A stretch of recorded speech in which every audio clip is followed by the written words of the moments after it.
በእናትህ ልቀቀኝ። ህይወት እንደዚህ አስቀያሚ አጣብቅኝ ውስጥ ስትከታችሁ ሶስተኛ የሚባል አማራጭ የለም። ጭንቅላታችሁን አሰራችሁትም አላሰራችሁትም ምርጫችሁ ሁለት ነው፣ ወይ ግራ ወይ ቀኝ። ለዚህ ነው በሰው ውሳኔ ላይ አትፍረዱ ምለው።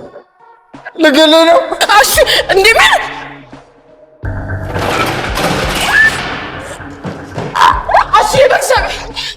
በእግዚአብሔር ያው ቢላው በእጅሽ ነው እንግዲህ። ወይ ገመዱን መቁረጥና እኔን መግደል፣ አለበለዚያም ናቲ ሲሞት እያየሽ ዝም ማለትና እኔን ማትረፍ። ምረጭ፣ ጊዜ የለም ምረጭ። ንገረኛ፣ ስንት ብር ነው የገዛኸው?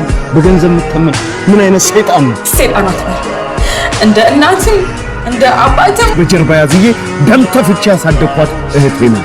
እሷ የመጣ ባይኔ እስካሁን ናዝራት መቼ ሰይጣን ጭራቅ ስትል ነበር። አድንሻት አትሞች